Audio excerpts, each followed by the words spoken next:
seja muito bem-vindo a mais um Diálogo Diário, o nosso podcast aqui do Diário Campineiro. Hoje o assunto é extremamente relevante, ainda mais para o nosso contexto atual. Hoje a gente vai falar sobre saúde mental no trabalho e eu tô aqui com a psicóloga doutora Débora Queiroz. É um prazer te receber aqui, Débora. Prazer é todo meu de estar aqui com vocês, falando de um assunto tão importante, tão relevante nesse momento. Eu acho que nesse momento que a gente vive hoje, acho que é uma das coisas mais faladas, né? Com certeza. Saúde mental no trabalho, saúde mental em casa, saúde mental nas escolas, saúde mental como um todo, né?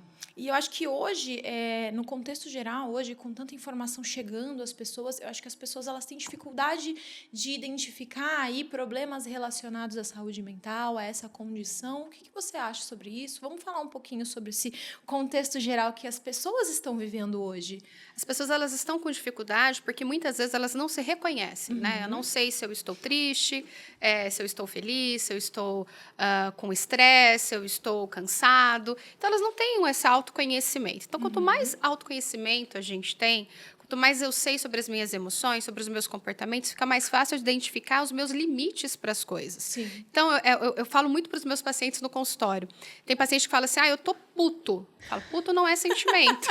Puto não é sentimento. Puto é só uma forma de se expressar, de estar no mundo. Mas você não está realmente se sentindo puto. Você está bravo, você está estressado, você está frustrado. Então, qual é o nome do que você está sentindo? Então, as pessoas elas não conseguem mais dar nome para as coisas. Elas generalizam tudo. Então, eu estou ansioso. E muitas vezes você não está ansioso. Você está bravo, você está chateado, você está preocupado. Então, a gente não dá mais nome. A gente coloca tudo numa vitamina e acha que tudo isso é ansiedade, é depressão, ou é uma síndrome, ou um transtorno, um TDAH. Nossa, um acho que autismo. TDAH hoje é o geral, né? E detalhe, uma coisa até assim, que não é do nosso assunto de hoje, mas acho que vale a pena a gente falar, é que o TDAH, ele é um transtorno do neurodesenvolvimento. O que significa isso? Eu nasci assim, eu cresci assim, eu vou ser sempre assim, Gabriela. Síndrome de Gabriela. Então, eu vou ser sempre assim. É um transtorno que você nasce com ele. Então, não tem essa de eu estou com TDAH. Não existe isso. TDAH na vida adulta. Não existe isso. Na vida adulta, agora... Você sabe que agora eu estou começando a ficar com TDAH? Não existe isso. Agora eu percebi que eu tenho TDAH. Não existe isso. Ou você sempre foi assim... E agora realmente veio o diagnóstico, né? O que pode ser muito libertador para muitas pessoas. Ou você não é. O que pode acontecer é um estresse acumulado, uma ansiedade que causa desatenção, uma depressão que causa desatenção. Excesso de coisas, né? Excesso de coisas. E a desatenção é um sintoma do TDAH, é um sintoma da depressão, é um sintoma da ansiedade. Ela não é a causa. Então, não é a causa do TDAH a desatenção. Então, as pessoas acham, eu tô meio TDAH. Não é isso, né? Eu sempre comparo, porque o que é engraçado? Ninguém fala, eu tô meio autista. Eu tô meio autista hoje. E o detalhe é, o TDAH e o autista, eles são todos...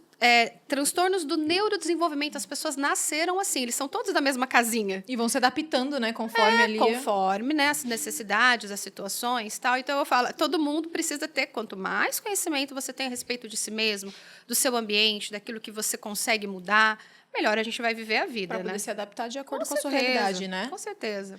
E eu acho que antigamente não se falava, né? TDAH, autismo, todas essas síndromes. E acho que as pessoas agora tentam se encaixar numa caixinha. Então, aonde que eu me encaixo ali dentro disso aí? Todo mundo tem que ter alguma coisa.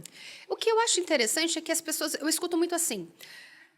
antigamente não existia isso. E aí, às vezes, algumas pessoas corrigem. Tinha sim, é que mas não era diagnosticado. Mas não era diagnosticado. Na verdade, a gente precisa entender que pode ser que antigamente até não tinha, porque nós estamos também vivendo doenças do mundo moderno. Ah, verdade. Né? Então, imagina uma criança que ela nunca teve acesso à tela. Eu fui uma criança que brincava de barro. Eu também. Né? Eu brincava de casinha. Rolava na grama. Né? Rolava na grama. A gente brincava, eu colocava o pé no barro e falava... Até tinha videogame, mas era muito novo, muito né? escasso. E também, eu venho de uma infância pobre, então não ter um videogame era uma coisa mais para as pessoas que tinham condições financeiras. Nós somos de uma geração em que vimos a internet chegar, o celular, né, serem avançando, essas coisas. Celular tijolão. Tijolão, Nokia, brincar de cobrinha, todas essas coisas aí.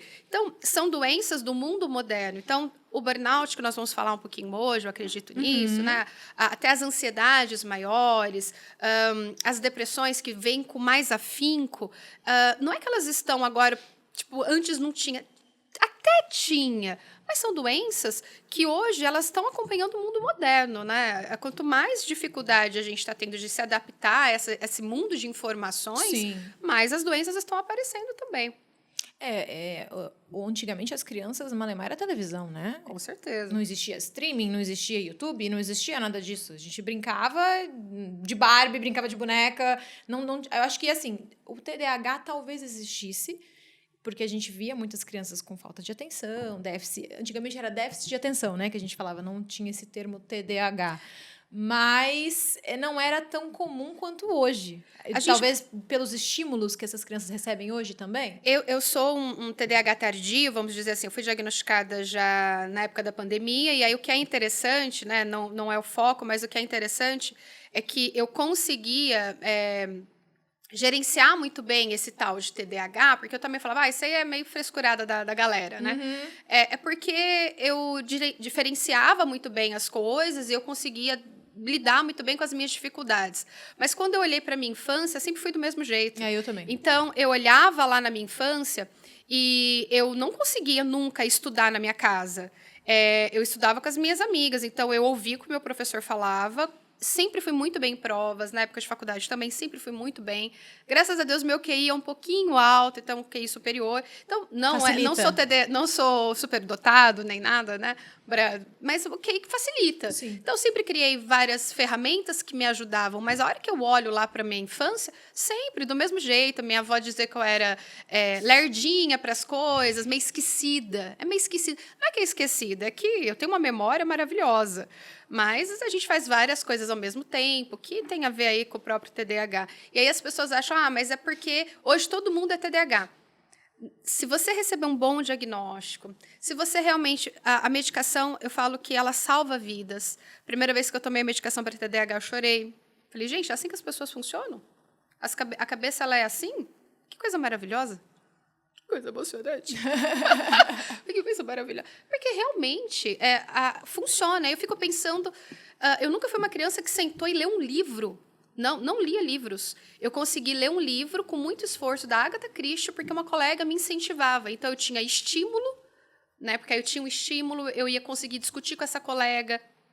E aí isso virou um hiperfoco naquele momento. Mas eu nunca consegui ler livros até o final. Então, eram coisas interessantes até, que quando eu descobri o diagnóstico, depois de muita investigação, por ser neuropsicóloga também, eu tenho acesso a muitos testes, eu sabia dos testes. Então, nunca pude fazer os testes para TDAH. Então, o psiquiatra que me acompanhou, ele falou, Débora, a gente não pode testar, vamos acompanhar com a linha do tempo. E a linha do tempo comprovou. Ele falou, então vamos, né? A medicação ela encaixou certinho, foi muito bom para mim. Mas hoje o que eu vejo, que é muito triste, são pessoas que estão passando por uma fase da vida, e a gente vai até falar disso, né? Que estão passando por um momento, às vezes, difícil, de mais estresse, não estão conseguindo entregar tudo que elas podem, elas recorrem a uma medicação. E achando que elas têm algo, né? E não necessariamente esse algo é um TDAH. Sim. Às vezes pode ser um burnout ou alguma outra, uma depressão, uma ansiedade. Sim. E falando sobre essa questão de burnout e saúde mental, eu acho que é um tema que ele é muito falado. Em todos os momentos a gente ouve-se muito sobre isso. Só que eu acho que as pessoas têm dificuldade, às vezes, de identificar e ter esse autoconhecimento de eu preciso de ajuda, talvez esteja chegando perto de um burnout. Como que as pessoas podem se identificar e saber qual é o momento de procurar ajuda? O burnout ele entrou como uma síndrome de doença física mesmo, uma doença ocupacional. Então, ele não é uma doença mental. Então, a gente não associa isso como uma síndrome associada à doença, tipo, da mente mesmo, né? Como a gente vê muitas vezes as pessoas falando, eu adoeci mentalmente. Ele pode levar você para uma depressão, que a gente está falando de outros níveis, tá? Mas ele é uma doença ocupacional, ele é associado ao teu ambiente de trabalho. E tem cura? Tem cura, sim, associando ali, né, o trabalho, mudando um pouco o ambiente, ou fazendo manejo, terapia, às vezes parte medicamentosa, tal. Então, existem alguns sintomas que a própria OMS trouxe para nós, né, como uma forma de diagnosticar essas pessoas, que seriam Certo. isso. Um esgotamento mental e físico, muitas vezes, que não passa com o descanso. Então, não vai passar com o descanso ali da pessoa. Então, a pessoa ela continua esgotada. Ela tira férias, ela está esgotada, não adianta. É uma pessoa também que ela começa a ficar mais irritadiça e ela começa, às vezes, a ter cinismo dentro da empresa, ela começa a ter rompantes, ela está mais estressada, ela fala de coisas assim, mas ela se torna uma pessoa mais difícil e ela não consegue mais entregar aquilo que ela entregava. Então, existem até algumas linhas de pesquisa que mostram para a gente que tem pessoas que estão em burnout e eles vão para duas linhas. Uma que a pessoa entrega muito mais, porque ela está num nível de estresse tão grande que Ela hiperfoca naquilo. ela tem tanto medo de não performar que ela vai cair, gente. Ela vai dar um apagão nela ali e ela vai cair. Então, os apagões são também parte do sintoma. E a gente tem uma lista ali que a OMS traz pra gente. Da pessoa desmaiar? Pode ser, eu já tive pacientes que desmaiaram, apagões, e aí você faz tudo quanto é tipo de exame, tá tudo normal, e aí o psiquiatra fala, ou o neurologista fala, vai para terapia.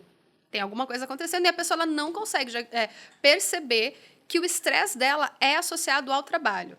E aí isso é síndrome de burnout. Ela já está associando ao burnout, mas ela não vai perceber isso porque ela jamais vai deixar de performar. Né? De trazer aquela performance perfeita. Né? O que as pessoas vão pensar dela se ela não for boa o suficiente?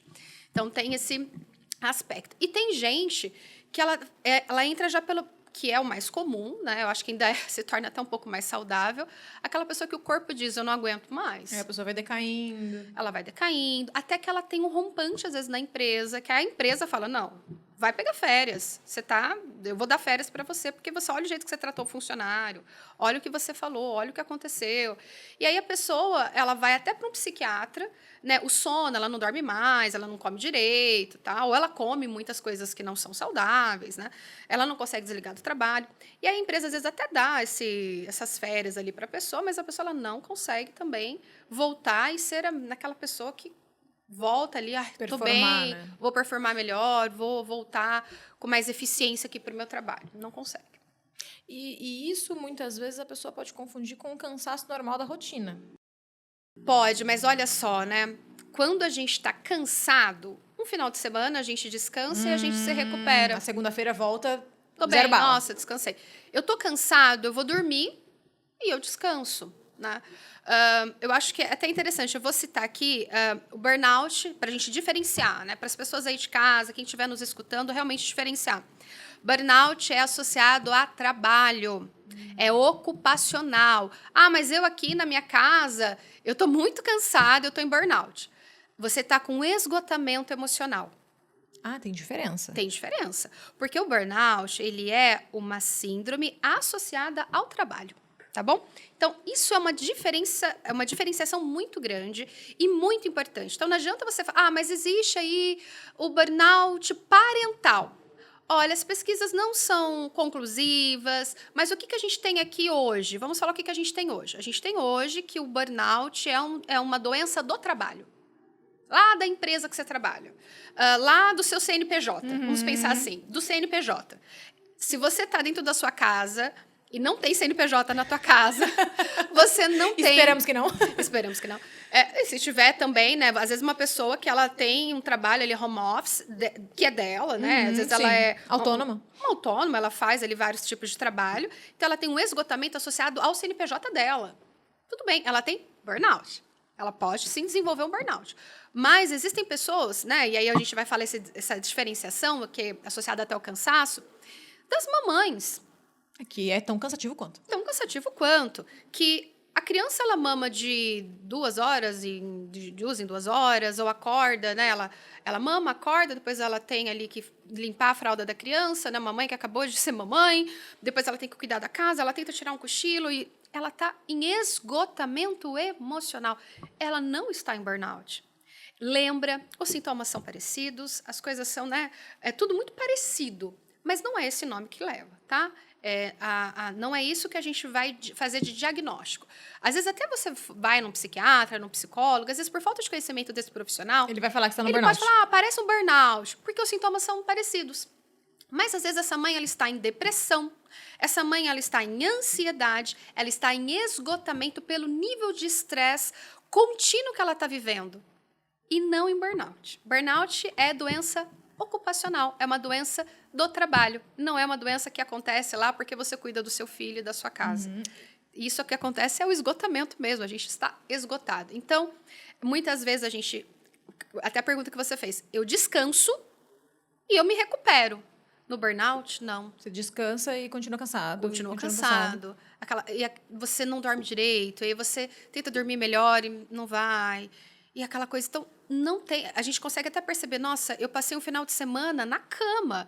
Eu assisti filmes gostosos que eu achei bacana. Eu pedi uma pizza, eu passei com a minha família. E mesmo eu assim? não tô bem, tô esgotada. Eu chego nesse trabalho, é o ambiente de trabalho. Então, não tem a ver com a questão em si, né? Tem a ver com o trabalho. Não é só sobre descanso. Descansar, você descansou. Você dormiu, você descansou. Sim. O seu corpo tá ok. Tá ótimo. Mas você vê que é uma questão que não se recupera. Precisa de um trabalho a mais ali. Precisa de impor limites. Precisa de outras coisas que aí E isso pode estar associado, de repente, a uma depressão, uma ansiedade? É obrigatoriamente associado ou não? São coisas que podem se desenvolver paralelamente? Eu posso estar já num burnout desenvolvendo depressão. Certo. Eu posso estar num burnout desenvolvendo crises de ansiedade. Ou até um pânico, né? Um transtorno de pânico. Eu posso estar no burnout desenvolvendo uma agorafobia. Tem várias coisas que eu posso desenvolver através do burnout. Eu posso desenvolver através do burnout um estresse pós-traumático associado ao meu trabalho. Meu Deus. Exato, porque o burnout é como se ele fosse uma pontezinha que está te levando para coisas mais graves. O seu corpo está dizendo para você, ei, Pelo amor de Deus. isso daqui que você está vivendo não tá legal. A gente tem um ambiente que não tá bacana, tá? E a gente está tendo aqui, e tem coisas que estão associadas a você. A sua personalidade, a sua dificuldade de lidar com o seu dia a dia, com as suas coisas. Então, porque é muito complicado, né? A gente associa só a ambiente sem a gente olhar para nós mesmos, né? Então, o seu ambiente não tá legal, né? O seu gestor, a sua função, a sua sobrecarga de trabalho, tem várias coisas aqui que tá dizendo que não tá legal. Mas a sua forma de lidar com as coisas também não tá legal. Você não aprendeu a colocar limites. Eu tô cansado. O corpo tá dizendo isso para você. A sua mente está dizendo para você que, olha, eu não aguento mais ter que ficar gerenciando isso para você. Eu vou começar a te mandar sinais que eu tô esgotado. Então, começa a ter apagões. Eu vou mandar um e-mail. Nossa, o que eu tô fazendo aqui? O que eu vim pegar, né? O que eu vim pegar aqui? Aí tá esquecido, não dorme direito, tá sempre preocupado com alguma coisa. E aí a gente vai vendo que o corpo ele tá mandando sinais. Eu tive pacientes que às vezes eles chegavam com urticária. Urticária? Urticária. Aquelas alergias, exato, aquelas alergias no corpo que a pessoa pensa, bom, qual que é a primeira coisa que você faz? Dermatologista. Tá, e o dermatologista fala, bom, vamos ver do que você tem alergia? Faz vários exames. Não tem alergia a nada. Vamos tirar isso, a pessoa não melhora. Vamos para terapia? E a pessoa chega lá na terapia e fala, vamos gerenciar esse estresse? Nossa. Porque é uma via, o corpo está dizendo, olha, é uma via que eu preciso mostrar para você que eu não estou bem. E você vai precisar gerenciar estresse. E aí a opção é a terapia.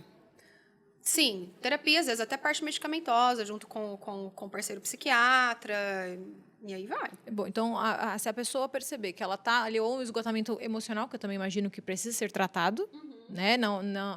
A gente não pode diminuir, acho que o esgotamento emocional, principalmente das mães, pessoas que estão ali em casa tendo aquela rotina intensa, também precisa procurar um psiquiatra ou psicólogo. Boa pergunta. Quem estiver naquele esgotamento emocional, eu não consigo mudar o meu ambiente ali dentro da minha casa. Porque a pessoa tá ali como com o filho, meu não filhinho? tem como. Meu Deus. Vou dar pra mãe. A mãe sou eu. Não tem como. O que a gente pode fazer? Gerenciar um pouquinho melhor essa sobrecarga de trabalho associada ali à casa. Será que eu preciso fazer tudo perfeito? Será que eu preciso mesmo deixar tudo em ordem dentro do ambiente que eu estou vivendo nessa situação? Se cobrar menos. E outra, quem é o meu parceiro? Quem é a pessoa que está do meu lado? Quem é a minha rede de apoio? Mas eu não tenho rede de apoio. Vamos criar uma rede de apoio? Quem são as pessoas que você pode contar? Talvez amigos, né? Quem são os amigos? Eu já fui amiga que fiz uma limpeza na casa de uma amiga, porque ela tem gêmeas. Ela não tem condição emocional, física, mental, de chegar num dia e limpar a casa com maestria. Eu posso fazer isso por ela. Eu posso ser uma rede de apoio para ela, por que não? Então, quem é a sua rede de apoio para uma mãe em esgotamento mental? Uma mãe que tem que cuidar às vezes...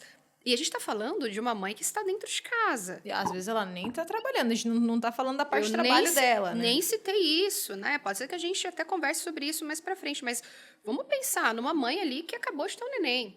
Tempo integral em casa. E esse pai, será que ele não consegue também acordar para ajudar essa mãe, né? Colocar esse bebê no peito, trocar ali às vezes uma fralda? Será que eu tenho uma tia, uma avó, uma pessoa que possa de vez em quando ir lá dar o banho enquanto essa mãe está usando o banheiro em paz? Tomando o seu banho. Tomando um banho. Então, qual é a rede de apoio? Essas pequenas coisas trazem um alívio da exaustão. Não significa que é a cura, né? Eu lembro de uma cena que eu vi de uma mãe, ela estava grávida, teve o neném. Eu falei, então, quando você tiver oportunidade, você volta para terapia, tranquilo. E 1 mês ela falou, a gente pode fazer uma sessão? Eu falei, claro. E ela me aparece com o cabelo desse tamanho, com a olheira aqui, né, online. Ela falou, Débora, eu não estou gostando de ser mãe. Risadas à parte. Eu falei, eu entendo porque o bebê não dorme. E aí ela queria descanso, E é uma dormir. mudança de rotina muito brusca, né? Exato. Então, quem pode ser uma rede de apoio? E aí veio a mãe dela para ajudá-la, que foi muito, né, de uma forma muito carinhosa, em que faz esse revezamento. E acho que a pessoa admitir que ela precisa de ajuda também. Porque às vezes a Exato. mãe, ela acha que ela tem que abraçar o mundo, né? Exato. Tipo, como? Eu como mãe, todas as mães passam por isso. Queridas, vocês esqueceram que vocês têm puerpério? Né? Se a gente oscila os nossos hormônios no mínimo uma vez por mês, a mulher em puerpério, ela está 40 dias no mês oscilando o tempo todo, né? Tentando se reorganizar por tudo que aconteceu. Ela tem que, além de olhar para casa e para o filho, para ela mesma, Pra ela. né? Então, a gente está falando desse esgotamento mental que vai acontecer com essas mamães, mas a gente está falando também... E esse é um ambiente que não muda, né? Ela Sim. ainda vai precisar gerenciar isso. E a gente vai falar nesse momento também Do trabalho. Do trabalho. Que eu mudo o meu ambiente. Olha, a gente está vendo aqui com a NR1. A NR1 é a norma regulamentadora que faz com que as empresas se reorganizem, né? Se regulem, que todo mundo trabalhe corretamente, trabalhe igual. Legal. E a nova diretriz, a NR1, ela colocou que todas as empresas precisam agora gerenciar os riscos psicossociais dentro das empresas. Então, o burnout, os assédios e muitas outras coisas que, se a gente fosse começar a discutir aqui, daria um outro podcast. Já ia ficar 2 horas aqui. 2 horas aqui. Então, vamos pensar só no podcast. A gente está falando também que o ambiente, ele é responsabilidade da empresa também. Eu sempre digo isso para os meus pacientes. Você não tem responsabilidade de mudar o teu ambiente, você muda a si mesmo. Por quê? Porque é difícil a gente mudar a nós mesmos. Imagina ainda ter a responsabilidade de mudar meu ambiente. Que a responsabilidade é da empresa, né? É da empresa. Às vezes eu preciso trabalhar os meus gestores, trabalhar a rotina, ver... São outras questões, mas isso não é responsabilidade do funcionário. Então, o funcionário ele pode mudar o emprego, ele pode mudar a si mesmo, porque é o que está sobre o alcance dele. É gerenciar essas questões, né? E como que dica que você dá para as pessoas conseguirem separar a vida social da profissional? Porque eu acho que isso também é uma coisa que não ajuda, porque a pessoa chega em casa com aquela carga emocional, aquele monte de coisa. Como que a pessoa fala assim, tá, agora desligou, fechei a caixinha, vou abrir a outra caixinha? Olha, eu queria responder essa pergunta assim, realmente do mundo cor-de-rosa. Dizendo, olha, e aí você chega na sua casa, você desliga tudo, mas não funciona tão assim, tá? Vamos pensar numa pessoa que tem o CNPJ dentro de casa, certo. E ela também precisa produzir. Um autônomo, talvez? Um autônomo. Eu sou psicóloga, então eu tenho meu consultório, eu trabalho até a noite e tal. Então, a primeira coisa que eu escuto muito das empresas é o seguinte... a pessoa ela tem que vestir a camisa da empresa. Complicado, né? A pessoa ela precisa, na verdade, vestir a camisa de si mesma e entender quais são os limites que ela precisa impor, tanto para a empresa quanto para si mesma. Sim. Acho que é o primeiro ponto. O segundo ponto é, como que eu faço, então, essa diferenciação? Gente, estresse nós vamos viver em todos os momentos da nossa vida. Em qualquer coisa que você for fazer, Qualquer né? coisa. Então, eu dou muito esse exemplo. Um restaurante, ele tem uma cozinha. E uma cozinha não é um ambiente sem estresse, é um ambiente estressante. Então, um restaurante com muitas pessoas, as mesas lotadas, que é o que todo mundo deseja, Sim. né? Um restaurante cheio, é o que o chefe quer, né?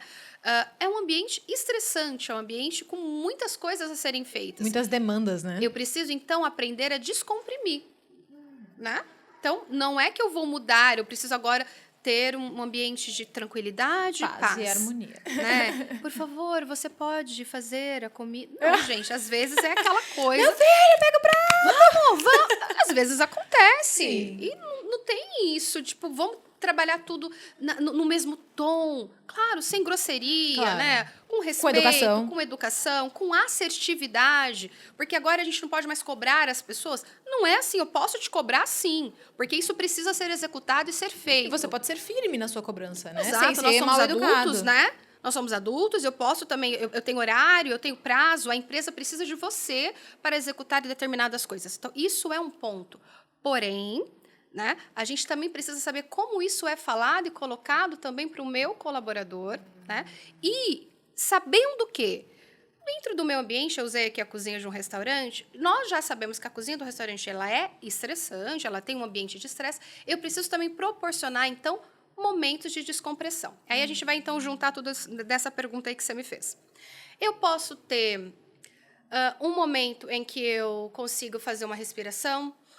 Uma pausa, né? Uma pausa. Eu Nem que posso... seja 5 minutos ali. Exato. Eu posso também educar a minha empresa, né? Como que a gente educa a empresa? Eu respondo até às 18. Não? Por que não? Ah, mas aí a minha chefe vai ficar chateada. Eduque a tua chefe. Você pode responder até às 18, até às 19. Coloca um limite para você. Eu tenho pacientes que eu acho maravilhosas, né? E elas são educadíssimas em relação à empresa. Às 18 eu não atendo, eu tenho terapia. Se quiser falar comigo às 19h30, até às 20 ela responde. Mais que isso, ela não responde. Por quê? Porque ela vai jantar com o marido. Tá certo. Ela tem vida, né? Ela tem vida. E isso faz com que ela consiga ter um ótimo desempenho dentro da empresa. Então, ela sabe fazer esse gerenciamento do estresse do ambiente. Porque não significa que não haverá situações difíceis. Significa que ela está aprendendo a gerenciar. Então, o primeiro ponto é haver ali uma diferenciação do nosso momento, né? Então, eu preciso aprender a descomprimir, aprender a lidar com os estresses que ocorrem do nosso dia a dia. Eu acho que esse é um ponto, para mim, o crucial. E o outro é gerenciar também o que eu espero desse ambiente. Quais são as minhas expectativas? Que muitas vezes as pessoas que têm mais suscetibilidade, né, ao ambiente estressante, ou a desenvolver o burnout, são pessoas também que esperam demais desse ambiente. Elas esperam que todo mundo fale calmo, tranquilo, que tudo seja maravilhoso, que não haja nenhum tipo de percalço ali na estrada, em que as coisas aconteçam como ela espera, e esse não é a vida não é assim. A pessoa tem que ter inteligência emocional também para saber lidar com isso, né? Exato. Então, a gente vai desenvolvendo isso ao longo do nosso tempo. Como que eu também vou adaptando essas questões ao longo da minha vida? Como que isso vai acontecendo? Então, eu vou colocando limite. Isso, inclusive, para o autônomo, para o profissional liberal. Eu ia falar isso agora. E o autônomo? O profissional liberal, o autônomo, chega em casa, eu tenho um paciente que ele é autônomo e ele fala assim, eu respondo até às 10. Nossa, mas isso não é um absurdo? Depende. Qual que é o gerenciamento ali para ele? Até às 10 ainda é muito, eu acho. Até às 10 Não, mas às vezes é uma pessoa que... vou usar o meu exemplo pessoal, né? Eu trabalho... O meu período da manhã é um período em que eu faço o meu exercício, que é de extrema importância, gerencio algumas coisas e abro mão, uma vez ou outra, para fazer alguma coisa necessária para a empresa, né? Para o meu consultório e tal. E eu vou trabalhar até às 10. Então, 9. Meu último paciente é 8 e 9. Então, chegou 10 horas, eu não respondo mais. Claro, haja, né? Exceções, né? Dê uma olhadinha, vi que não é nada urgente, dê uma olhadinha, vi que o paciente pode esperar, ninguém está sobre risco. Ninguém está sobre risco, tá? Posso responder amanhã, meio-dia, 1 hora, sem problema nenhum. E o paciente vai sobreviver e ele passa a ser educado para isso. A pessoa tem que controlar a ansiedade. Ele consegue, ele sabe, ele consegue esperar. Né? Qualquer coisa de urgência, ele vai me mandar de novo. Então, a pessoa ela passa a gerenciar isso de uma forma mais saudável para si mesma. Eu respondo até determinado horário. Aí, domingo. Bom, você que sabe, como que é o seu tipo de trabalho? Existem pessoas, vamos supor, sei lá, uma pessoa que trabalha com sobremesas. Ela responde ao domingo, mas às vezes na segunda não. Na segunda ela tira para fazer compras, para fazer outras coisas, para ficar com a família. É importante a gente saber diferenciar esses momentos, sabe? Isso eu aprendendo a descomprimir o meu ambiente. Sim, ainda mais para quem é autônomo, que muitas vezes mistura, né, a vida pessoal com a vida profissional. É porque eu fico naquela ansiedade que eu não posso perder nada. Né? Eu preciso fazer tudo. Não. Se você não souber parar um pouquinho, você vai entrar em burnout sem você perceber. Mesmo que você seja autônomo e seja o seu negócio. Com certeza. Eu falei, o burnout ele não vai escolher um CNPJ, mas ele é uma doença de CNPJ. Pode ser qualquer um. Qualquer um, mas ele não vai escolher um. Ele vai, sem ter um CNPJ, está associado à doença ocupacional. E você falou sobre a questão do exercício físico. A rotina aí de saúde, cuidados aí da pessoa com ela mesma, da saúde dela, exercício físico, enfim, isso vai impactar? Com toda certeza. Eu costumo dizer, e às vezes eu dou algumas palestras falando sobre isso, O estilo de vida, né? que o pilar da saúde mental não é terapia. As pessoas falam assim, eu preciso fazer terapia para melhorar. Eu falo, qual que é o básico? O básico é sono. Sono, como que está seu sono? Você tem dormido bem? Qual que é a qualidade desse sono? Você tem se alimentado bem? Você tem feito exercício físico? Porque essa tríade aqui, ela é de extrema importância. Porque eu acho que o exercício físico também ajuda a aliviar estresse, né? Exato, e isso não sou eu que estou dizendo, não é você que está dizendo, é a ciência. A ciência tem mostrado para a gente o quanto que as conexões cerebrais elas são feitas através do exercício físico, né? O quanto que isso é de extrema importância para o nosso corpo. Sim. A gente também tem uma coisa que eu acho que é maravilhoso, os vínculos sociais. Eu ia falar isso agora. Ai, que bom. Vida social. Então, a gente está super conectada. Então, vida social. Às vezes a pessoa ela vive para o trabalho, do trabalho para casa, da casa não do fala trabalho, com ninguém, do trabalho né? para casa, não fala comigo. Do trabalho porque eu tenho que trabalhar. E aí você quer realmente ter qualidade de vida? E eu me pergunto, qual é o propósito? Que vida é essa que a gente quer viver? Porque eu acho que chega uma hora que cansa, né? No começo tá empolgado. Trabalho pra casa, quero resultado. Aí uma hora o resultado chega, e aí? E aí, na verdade, eu não consigo nem aproveitar, porque eu vou querer outra coisa. E aí eu vou atrás de outra coisa. E eu falo, qual que é o propósito de viver essa vida em que é só dessa forma? Sabe, eu não tenho amigos, eu não tenho pessoas. Eu falei, ninguém é uma ilha. Até a ilha precisa do mar para ser chamada de ilha. Eu preciso de algo. Então, tomar um café...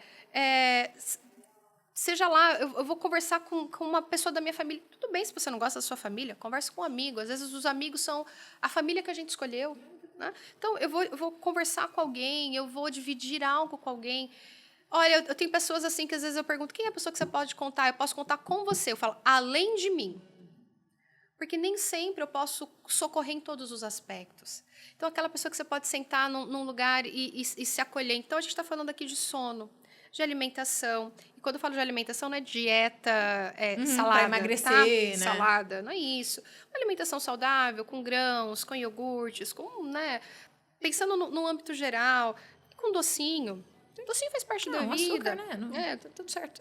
Tá tudo bem. Que você tenha um exercício físico e não necessariamente só a musculação, mas algo que realmente produz, hobby, né? Que você goste. Vida social e depois esse autoconhecimento também. Então, a gente está falando do básico, faz o básico bem feito, você vai ver o quanto que a sua vida melhora. Depois você pensa no autoconhecimento. Tem gente que faz tudo ao contrário. Chega lá para o autoconhecimento, aí eu falo, vamos lá fazer o básico. Vamos dormir, vamos se alimentar, vamos melhorar essas questões de vínculos sociais. Você não precisa ser amigo de todo mundo, não, mas tenha uma pessoa com quem contar, isso já vale a pena. Alguém que você possa sair para desabafar, para conversar, para aproveitar, né? Com toda certeza. Isso já vale a pena. E eu acho que essa questão dos hobbies também é muito importante, porque você tira um pouco aquele hiperfoco do trabalho, né? Exato. E assim, o hobby pode ser o seu trabalho, não tem problema. Você pode sentir muito prazer, porque, olha, a gente vai passar mais de um terço, mais de metade da nossa vida, um terço, acho que acredito, trabalhando. Outro terço dormindo. Aí, ó, outro terço dormindo. Então, a gente tem que dormir bem e gostar do que a gente faz.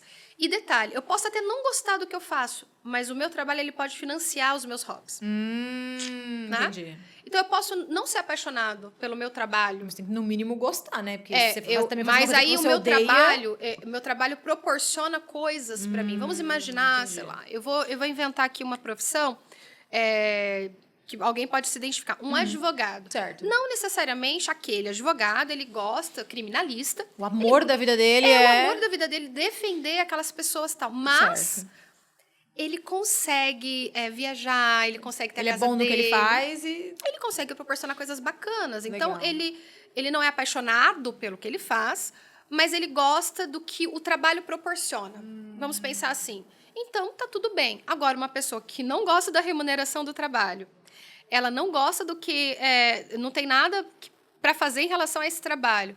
Vamos pensar, então, em mudar de trabalho, mudar de carreira, mudar de vida. Ah, Débora, mas eu tenho 40 anos. Eu ia falar isso agora, eu falava assim, às vezes as pessoas não querem mudar por, sei lá, tá há 20 anos naquela área, tá infeliz, não tá satisfeito, não conquistou nada, e a pessoa fala assim, mas eu já tô aqui acomodada. Se eu fosse psicóloga dos anos 70, eu ia falar, é verdade, muito Já tarde. tá velha, né? É muito Já tá tarde. velha. Porque aí você foi mãe com 20, com 30 você já chegou no seu auge, 40, 45 você já é idoso. É verdade, 40 você já é idoso. E você tá assim, ó, capenga, 60 anos. Não, 60 anos você já tá com o pé na cova. Hoje em dia, não. A gente sabe que a expectativa de vida no Brasil é 85 anos. Uma pessoa com 40 anos, no mínimo de vida laboral, ela tem mais 20, 25.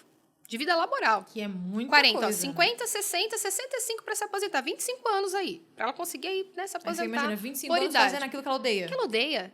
Então, às vezes, ela vai fazer uma transição de carreira, ela vai trabalhar de uma forma diferente, ela vai procurar algo que ela se identifica e ela ainda vai ter a oportunidade de passar esse tempo de vida laboral, de vida útil, porque o restante ainda, vamos pensar, né, nos 85 anos, pensando aí na expectativa de vida do brasileiro, usufruindo do trabalho dela. Descansar, vamos pensar né? assim, descansar.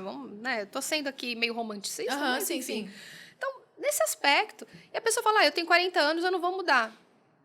Bom, é uma escolha. Cada um com a sua escolha, mas não reclame o resto da sua vida, então, eu daquilo podia que você ter tá feito fazendo. tal coisa, né? Eu acho que é até interessante a gente citar, que eu acabei não falando, as profissões que mais têm risco de burnout são os policiais. Tem essa pesquisa? Que legal. São os policiais e os professores. Professor, Oh, meu Deus. Eles não deveriam, Admiro. Falo, gente, eu também admiro as professores. Principalmente, as pesquisas nos mostram os professores de escola pública. Né? Não só pela remuneração, mas pela falta de reconhecimento e motivação que eles têm ali. A carga de trabalho Carga muito também, grande. Né? Então, a gente sabe disso. E quando o burnout começou a ser pesquisa, mesmo começaram a estudar sobre o burnout, começaram a estudar com enfermeiros. Olha, com a carga que também é uma carga muito alta. Com né? certeza. Hoje eu falo que tudo que você lida com um ser humano de uma forma mais intensa, médicos, intensivistas, né, de uma forma mais intensa. Sim. Enfermeiros, policiais, professores, e aí a gente tem uma gama, né? Até psicólogos que trabalham com uma carga intensa, de rotina de trabalho muito intensa, eu acho que eles estão muito mais suscetíveis ali a essa intensidade de trabalho, né, dessa carga emocional de trabalho. E às vezes isso é um sinal para, de repente, você mudar de carreira e procurar alguma coisa mais, né? Ainda dependendo talvez. Aí, né, da idade, se quiser, eu falo assim, sempre é tempo. E falando um pouquinho sobre a questão de medicação, que você falou que também pode estar associada aí. Essa medicação, ela na maioria das vezes é uma questão vitamínica, suplementação, ou já são medicamentos mesmo? Não existe uma pílula, tá? Vamos tomar uma pílula para me ajudar a melhorar no burnout. Entendi. Como a gente até já comentou, ele tem uma gama de sintomas, certo. E eu posso também me elevar para outros sintomas mais graves, como uma depressão. Então, entendi. Às vezes, o colaborador, né? Eu vou falar colaborador porque é uma doença ocupacional. Sim, Então, o certo. colaborador, ele vai procurar ajuda quando ele já está muito deprimido, ou quando ele está muito com crises de ansiedade, ou quando ele está com... Ele vai procurar um gastro quando o estômago dele já não aguenta No geral, mais. a pessoa não procura ajuda no começo, ela procura ajuda quando tá grave. Muito grave. Então, até associar que aquilo veio do burnout é um pouco mais difícil, né? Então, começou a sentir os primeiros sintomas, já procura ajuda. Sim. Não existe uma medicação para o burnout. Certo. Mas, pensando até em suplementação, como você colocou, vitaminas e tal, a gente sabe que alguns déficits vitamínicos podem, sim, contribuir para algumas mudanças de humor. Por exemplo, uma pessoa que está com uma queda de vitamina D, uma queda de B12... São pessoas que vão ter alterações ali de humor. Que então, também pode estar associada à alimentação, né? Exato. Então, gente, faça o seu check-up, dá uma olhadinha, vê se está tudo bem. Não custa, né? Você tem, às vezes, como pensando no burnout, doença ocupacional, vou deixar isso bem frisado. Você tem um convênio, vai lá, faz ali o seu check-up bonitinho, faz os seus exames cardiológicos. Uma vez ao ano, não custa, né? Você dá uma olhadinha, vê se está tudo ok. Porque muitas vezes você está reclamando de uma coisa que está associada à questão como um todo. Olha, eu não estou... Às vezes, a minha vitamina D está muito baixa. Às vezes, a minha B12... Eu estou esquecida. Então, eu estou com TDAH, como a gente falou no começo, né? Eu estou com TDAH. Meu amor, às vezes você não está tomando ali, sua B12 está baixinha. Então, vamos organizar esses aspectos. Mas é deixar claro que não tem um remédio específico para burnout, mas a gente realmente cuidar da saúde como um todo. Sim, né? E a terapia, eu queria que você falasse um pouquinho sobre, porque eu acho que eu trabalho com pessoas também, e eu vejo que às vezes as pessoas elas são um pouco resistentes à terapia. E eu acho que hoje se fala muito sobre isso. Eu hoje, antigamente, muitos anos atrás, eu também era um pouco assim, falo assim, tinha um pouquinho de preconceito. Sim, Hoje claro. eu sou da opinião que eu acho que todo mundo devia fazer terapia, porque eu acho que ajuda muito. E eu acho que eu queria que você falasse um pouquinho sobre isso, porque eu vejo que tem muitas pessoas que são resistentes, que têm, às vezes, preconceito, que acham, não, mas eu não sou problemática, eu não preciso de psicólogo, eu não preciso de terapia. E eu acho que as pessoas precisam sim. Olha, quando eu fazia faculdade, eu escutava a frase assim, psicologia é para todos. Tá. Psicologia pode ser para todos, sim, ela está aberta para todos, mas não são todos que precisam. Por quê? Por que não são todos que precisam? Porque muitas pessoas, elas têm alta eficácia. Não são todos, eu não seria uma delas. Eu ia precisar de terapia, sim. Gentileza, Olha, eu começo a pensar que eu também estou precisando, viu? Marca a minha sessão. Não, porque é muito legal você ter uma pessoa que ajude você a gerenciar um pouco melhor as suas emoções, que... sabe, que contribuam com coisas que façam que aquele caminho seja um caminho menos doloroso. E que você facilite, também né? facilite, que entenda melhor ali alguns aspectos das quais você não compreende. Eu costumo dizer que o terapeuta, ele está escalando a própria montanha, somos todos alpinistas da vida, então eu estou aqui escalando a minha montanha, com os meus dedos machucados como terapeuta, meu joelho ralado, a mão já cansada, desgastada, mas eu sou especialista em escalada. Eu estudei bastante a escalada da vida, né? Você sabe como sei mais ou menos como escalada, conduzir a escalada, mas eu não sou especialista na sua vida. Não sei como que você está escalando a sua. E aí você procura ajuda para escalar. Entende? E aí eu vou, então, olhar para a sua escalada de um outro ângulo e gritar para você, olha... Parece que se você colocar a mão aqui, vai ficar mais fácil para você. Só que você só tá olhando isso aqui, ó, porque você tá escalando a sua. Você não tá olhando em volta, né? Você não tá olhando em volta, mas eu tô, da minha montanha olhando a tua. Então, eu tô gritando para você, mas eu sou especialista em escalada. Eu não sou especialista na sua montanha. Eu sou especialista na escalada. Isso é bom deixar claro. Então, às vezes, a gente tá ali, né? Coloca a mão aqui. Eu acho que isso vai aliviar um pouquinho para você. Adorei o exemplo. E aí, às vezes, a pessoa ela coloca e fala... Nossa, minha perna já descansou, viu só?